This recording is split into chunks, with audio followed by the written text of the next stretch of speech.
The sky above Rabaul was ink and copper, the kind of tropical overcast that turned midday to dusk and made distance judgments worthless. 8,000 feet below, the Solomon Sea reflected nothing. The date was February 14, 1943, and the air smelled of salt and aviation fuel and something else, cordite, drifting on thermals from yesterday's raid. The Japanese pilots climbing through that murk had been briefed to expect wildcats, maybe lightnings if they were unlucky. What they got instead was a bent-wing monster they'd heard about in mess-tent rumors but never faced in combat. It had gull wings like a seagull in a dive, a nose so long it looked pregnant with engine, and a sound, a deep, thrumming roar that didn't scream like a Zero but growled like something industrial, something that belonged in a factory rather than a dogfight. They laughed about it over rice and tea that morning. They called it the Whistling Death, but not with fear, with curiosity, with the kind of amusement reserved for machines that looked wrong. By noon, 3 of them were spinning into the sea with wings shredded, and the laughter had curdled into radio silence. The Vought F4U Corsair entered the Pacific Theater carrying a reputation it hadn't earned yet, and a list of problems so long that the Navy had already rejected it for carrier duty. The Marines took it because they had no choice, because the Wildcat was outclassed and the Lightning was needed elsewhere, and because someone in logistics decided that a flawed thoroughbred was better than a reliable mule. The first squadron to receive it, VMF 124, stationed at Guadalcanal, spent 2 weeks just learning how to land the thing without ground looping into a fireball. The forward fuselage was so long that pilots couldn't see the runway on approach. The landing gear was stiff and narrow, prone to bouncing. The engine torque was so violent that it wanted to roll left on takeoff, and more than one rookie pilot found himself cartwheeling through palm trees because he'd added throttle too fast. The squadrons called it the Ensign Eliminator. The Japanese called it a joke. And yet within 6 months, the kill ratio would flip so hard that Imperial Navy intelligence would issue memos questioning whether American pilot training had fundamentally changed, whether some new tactical doctrine had been introduced, whether the psychological profile of Marine aviators was somehow different from Army or Navy counterparts.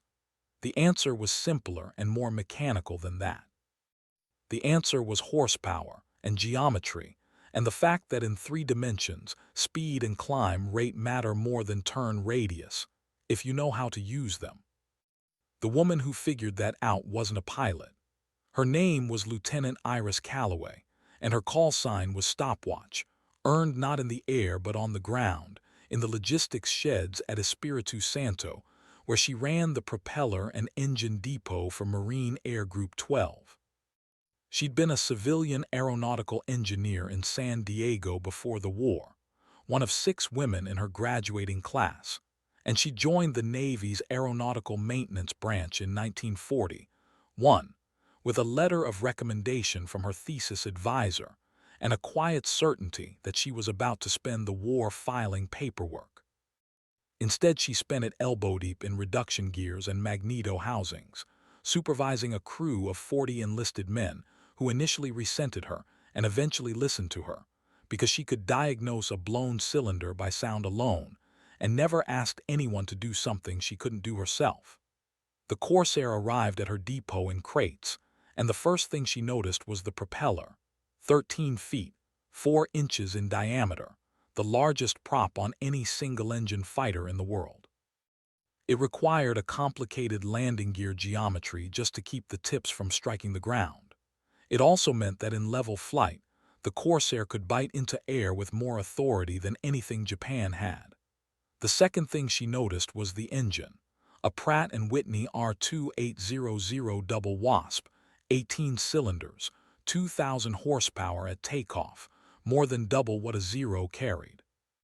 The third thing she noticed was that the technical manual was incomplete, written by engineers who'd never worked on a Pacific airstrip where humidity turned metal to rust in 48 hours and where coral dust infiltrated every seal and bearing. So she rewrote it. At night, by lantern light, in a tent that smelled of hydraulic fluid and mildew, she drafted maintenance bulletins that would later be distributed across the theater, Simple one-page explainers on how to adjust the oil coolers for tropical heat, how to inspect the wing root fittings for stress cracks, how to time the supercharger to maximize climb without overboosting. She sent them up the chain unsigned, because she'd learned early that ideas moved faster when they didn't have a woman's name attached. The Japanese pilots who first encountered the Corsair in early 1943 had been flying Zeros for 2 years, and the Zero was a masterpiece of minimalist design. Light, agile, long-ranged, capable of outturning anything the Allies could field. It had won the sky over China, over the Philippines, over the Dutch East Indies. It had a turn radius so tight that American pilots had standing orders never to dogfight it below 10,000 feet, never to get slow, never to assume they could follow it through a hard break. The Zero's weakness was that it had no armor, no self-sealing fuel tanks, no redundancy. It traded survival for performance. And for the first year of the war, that trade paid off, because American fighters couldn't catch it and American gunners couldn't hit it, and American doctrine was still built around the idea that wars were won by formation discipline and mutual support, rather than individual knife fights at the edge of a stall. The Corsair changed that math not by being more agile. It wasn't, but by being faster, tougher, and capable of dictating engagement terms. A Corsair pilot could dive on a Zero from 20,000 feet, fire a 2-second burst from 6.50 caliber Brownings, and be gone before the Zero could react. If the Zero tried to follow, the Corsair could extend. Just open the throttle and pull away in level flight, climbing at 3,000 feet per minute while the Zero struggled to keep pace. If the Zero tried to turn, the Corsair could zoom climb out of the firing solution, bleed energy in a chandelle, and come back down with even more speed. It was a new kind of air combat, asymmetric and brutal, and it required a kind of patience that most fighter pilots didn't have. You had to ignore the instinct to dogfight. You had to trust your engine. You had to accept that sometimes the kill took 3 passes instead of 1, and that the guy who got greedy and tried to turn with a Zero ended up in the water. The first confirmed Corsair kill happened on February 14, 1943, the same day the Japanese pilots laughed, and it was almost accidental. Second Lieutenant Kenneth Walsh, flying with VMF-124, had been ordered to strafe a supply dump near Kahili when he spotted a lone Zero at 12,000 feet, heading southwest toward Bougainville. Walsh was new to the Corsair, barely 20 hours in type, and his instinct was to close and turn. Instead, he remembered the briefing Callaway's maintenance bulletin had referenced: maximize speed, control the vertical, never fight fair, and he nosed over into a shallow dive, building speed to 400 knots, way past anything a Zero could match. The Zero pilot saw him coming and broke left, a hard horizontal turn that would have defeated a Wildcat. Walsh didn't follow the turn.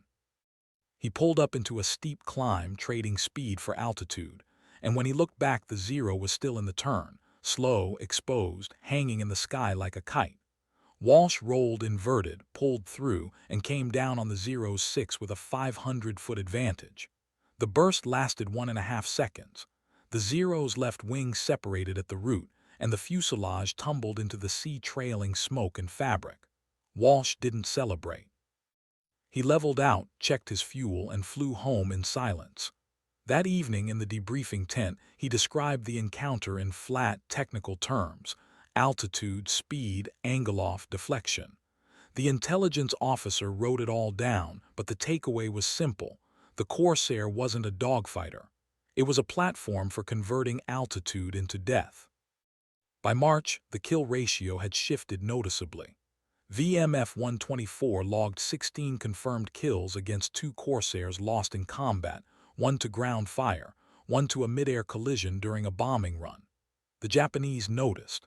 Intelligence intercepts from Rabaul mentioned the bent-wing fighter repeatedly, sometimes with tactical observations: high speed, heavy firepower, difficult to evade in a dive, and sometimes with a kind of grudging frustration.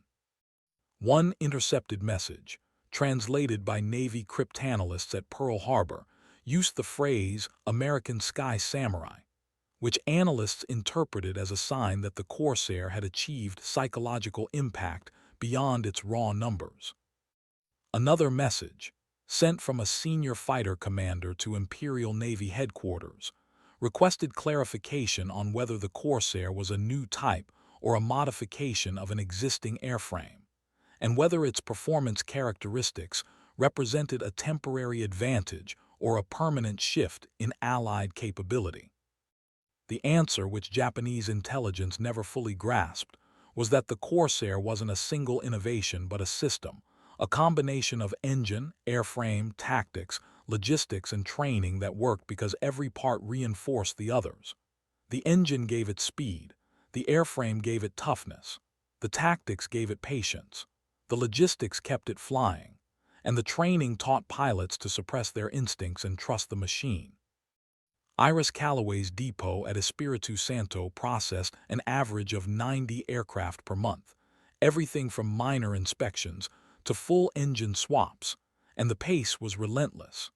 The airstrip sat on a former coconut plantation, and the mechanics worked in open-sided sheds with corrugated roofs that turned into ovens by midday.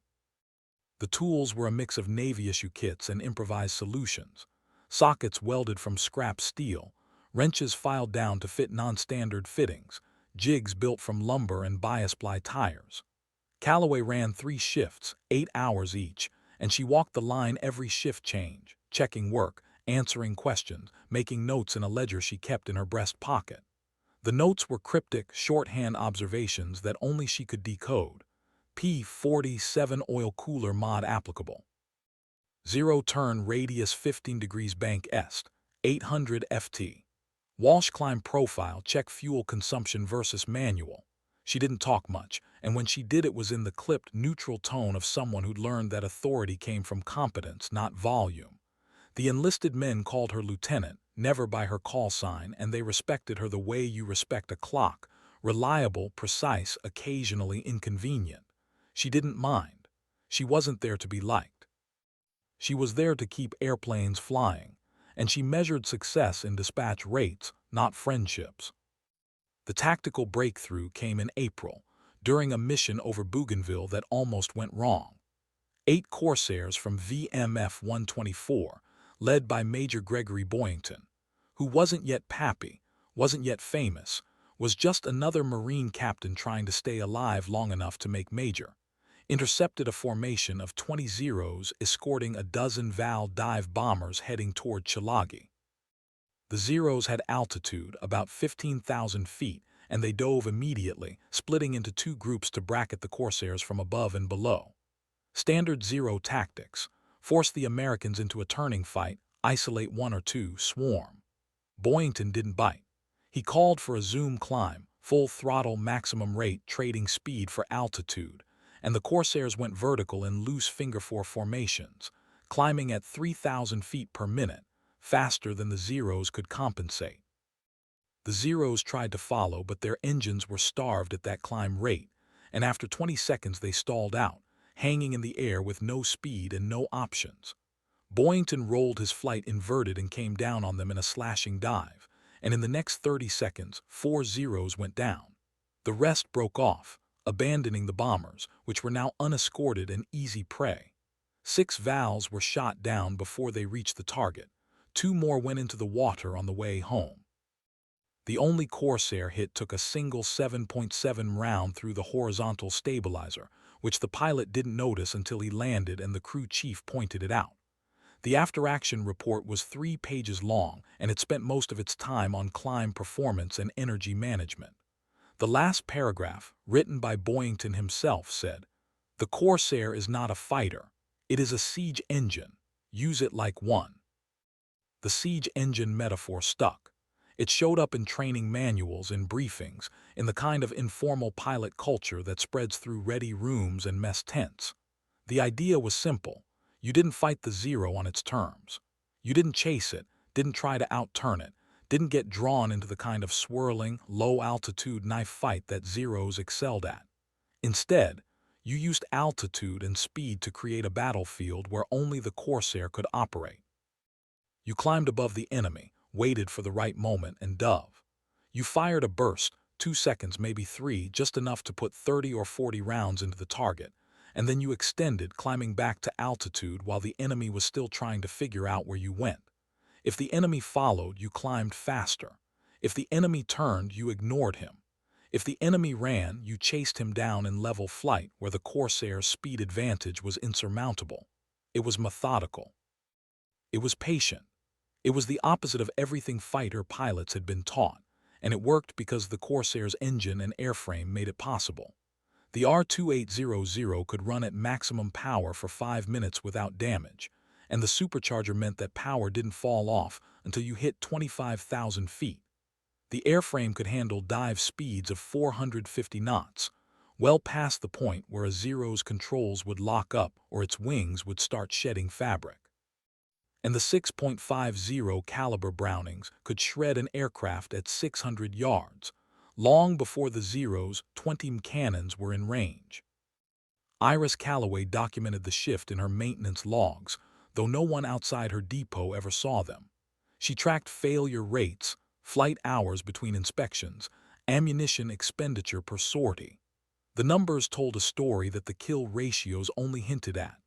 The Corsairs were flying longer missions, 3.5 hours average, compared to 2 hours for the Wildcat, and they were coming back with less battle damage.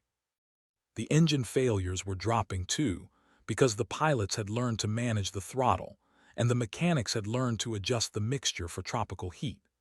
The propeller strikes were down because the landing gear bounce had been solved with a field modification, a small change to the oleo strut pressure that Calloway had worked out on a napkin and tested on a single aircraft before rolling it out fleet-wide. The modification wasn't in any manual. It was just something that worked, and it saved lives, and Calloway never mentioned it in any report because she knew it would get bogged down in bureaucracy and take 6 months to approve. She just did it, and the pilots landed safer, and that was enough. The Japanese response came in May, in the form of a new tactical directive distributed to fighter units across the South Pacific. The directive, intercepted and translated by Allied intelligence, acknowledged the Corsair's advantages and proposed countermeasures.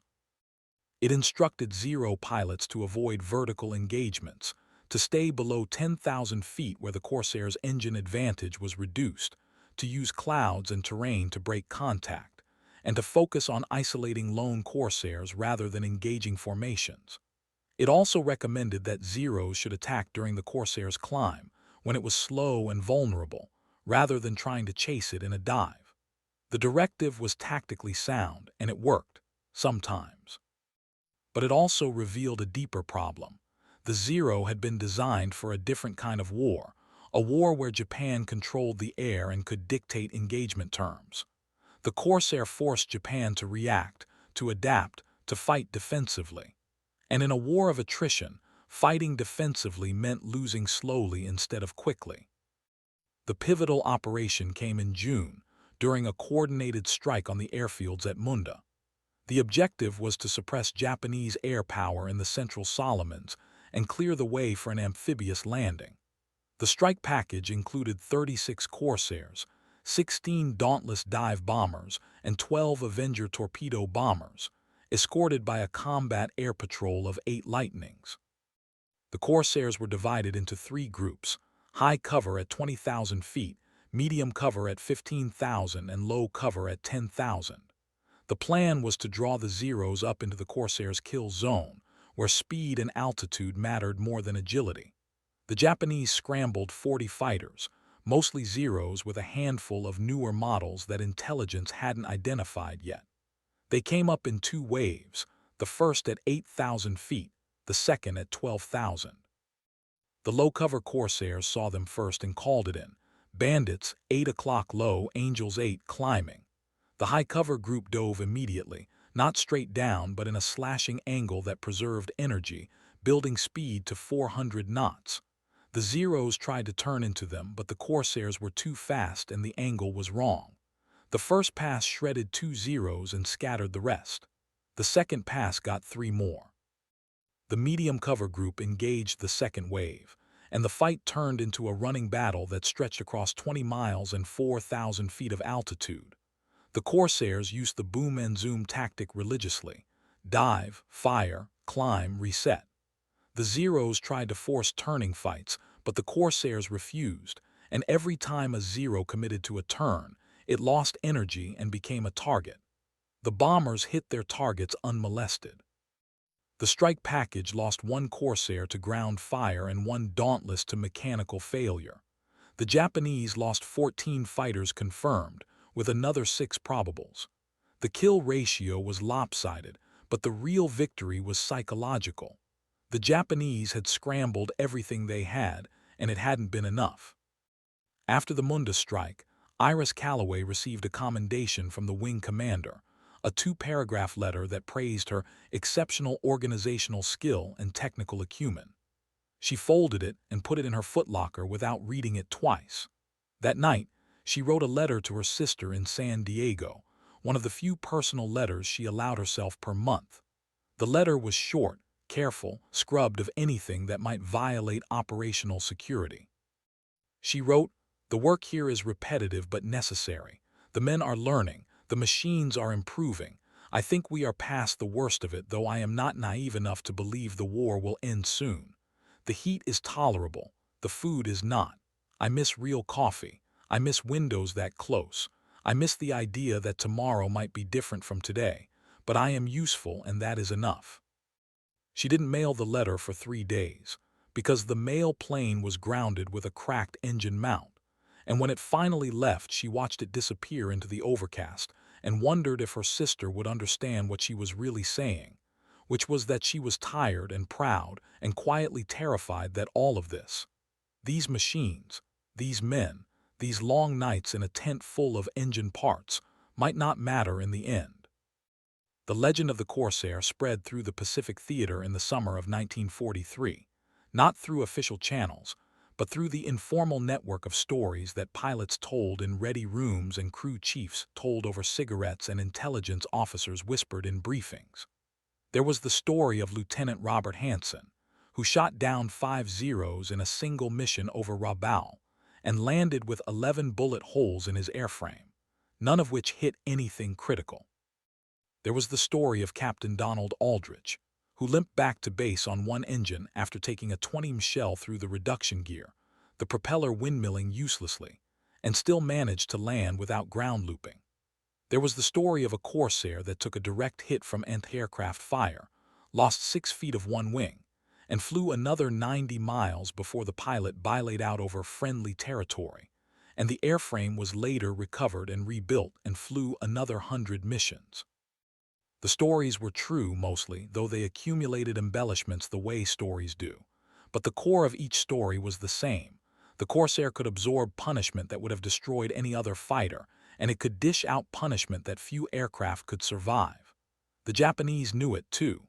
Intercepted communications from mid-1943 onward stopped referring to the Corsair by type and started using euphemisms.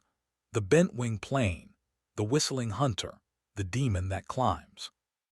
One message, sent from a base commander at Rabaul to his superior, said simply, "We cannot win in the air if they bring more of the demon."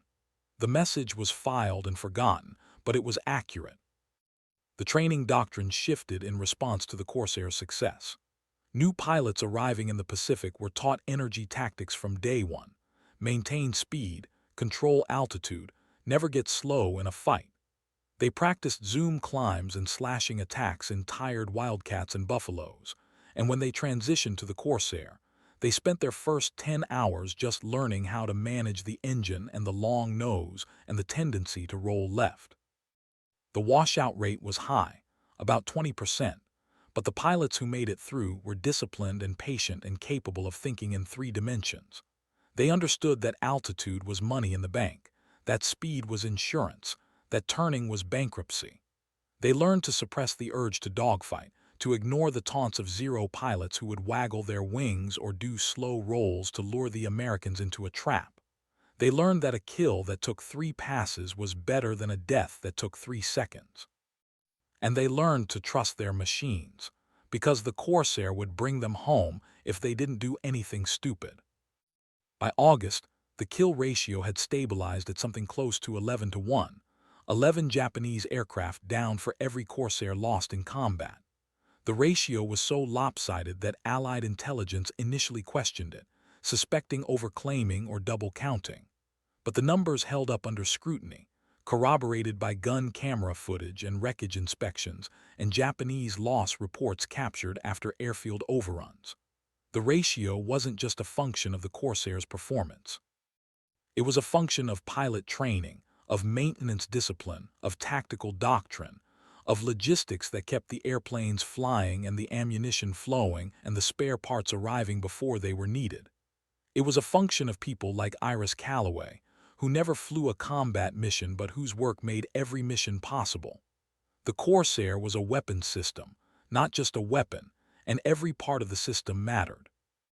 The psychological impact on Japanese pilots was harder to quantify but impossible to ignore.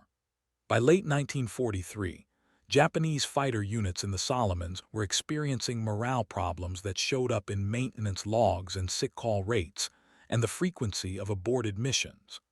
Pilots were reporting engine trouble or control issues, or fuel contamination at rates that suggested they were looking for reasons not to fly. The veterans, the ones who'd flown since 1941, were gone, dead, or rotated out or so exhausted they could barely climb into a cockpit. The replacements were young, undertrained, arriving with 50 hours of flight time and no combat experience. They faced Corsair pilots who had 200 hours in type and 30 missions under their belts, and the outcome was predictable.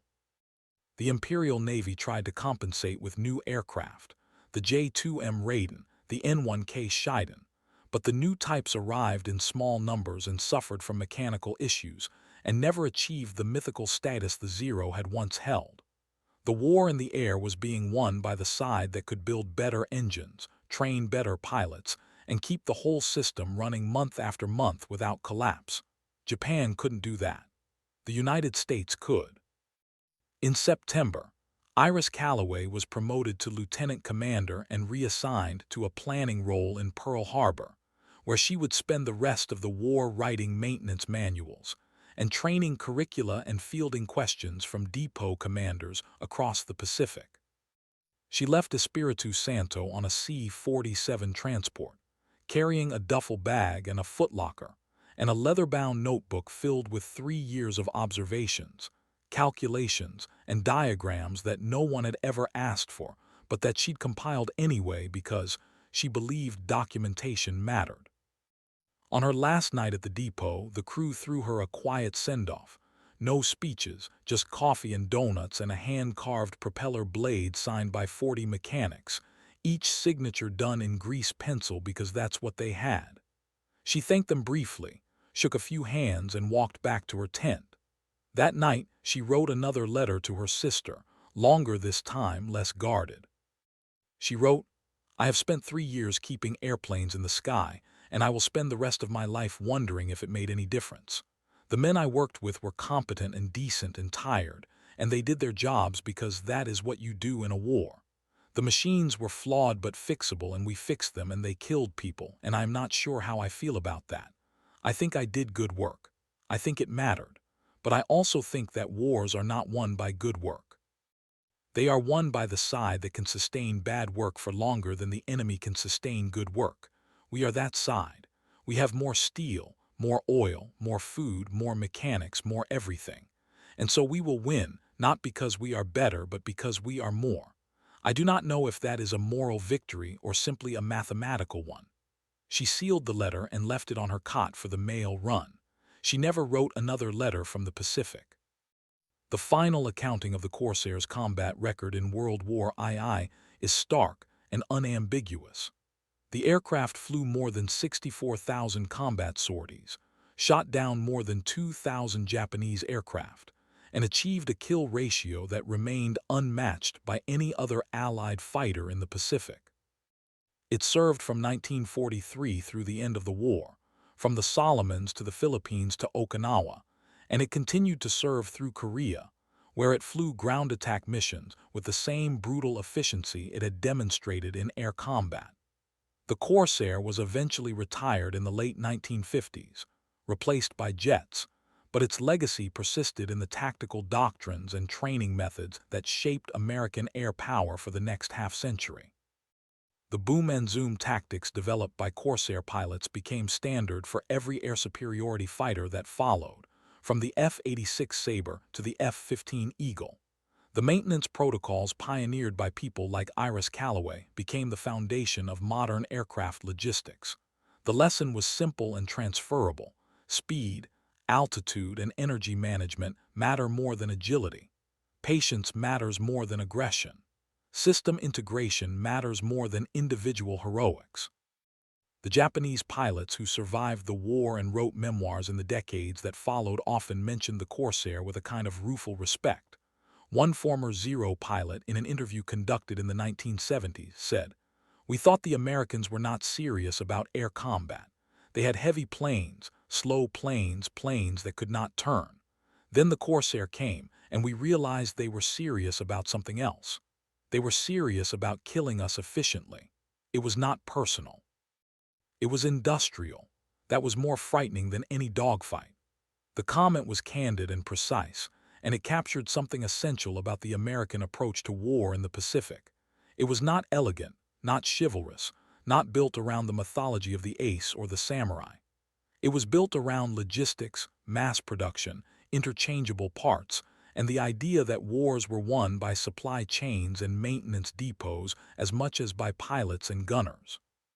The Corsair was a symbol of that approach, a machine that succeeded not because it was graceful but because it was effective, not because it was fair but because fairness was irrelevant. Iris Callaway retired from the Navy in 1946 with the rank of commander, and she returned to San Diego, where she worked as a civilian consultant for Convair and later Lockheed, designing maintenance systems for the next generation of military aircraft. She never spoke publicly about her war service, never attended reunions, never claimed credit for the field modifications and maintenance protocols that bore her fingerprints. In 1982, a military historian researching the Corsair found her name in a stack of archived maintenance bulletins at the National Archives and tracked her down for an interview. She was 73, living alone in a small house near the coast, and she agreed to talk on the condition that the interview would not be published until after her death. She died in 1991, and the interview was published 2 years later in a journal of military history that almost no one read. In the interview, she said, "I was one mechanic among thousands, and the Corsair was one airplane among tens of thousands. The work I did was not remarkable. What was remarkable was that the entire system functioned at all, that we could build these machines, ship them across an ocean, keep them flying in a jungle, and bring the pilots home alive. That was the victory, not any single mission or any single kill. The victory was that we built a system that worked, and the enemy could not." The comment was modest and accurate, and it was ignored by almost everyone who wrote about the Corsair in the years that followed, because modesty does not make for good stories and systems do not make for good heroes. The sky above Rabaul is quiet now, the kind of silence that comes after a storm or a battle or a century. The jungle has reclaimed the airstrips, and the wrecks have rusted into the soil, and the men who flew there are mostly gone. The Corsair remains in museums and airshows, polished and pristine, a monument to an era when wars were fought with propellers and .50 caliber guns, and the belief that altitude and speed could overcome anything. It is remembered as a fighter, but it was really a platform, a delivery system for firepower and doctrine, and the collective will of an industrial nation that had decided to win. The Japanese pilots who laughed at it in 1943 learned quickly that laughter was a poor defense against 6 machine guns and 2,000 horsepower, and a pilot who had been taught to think like an engineer rather than a knight.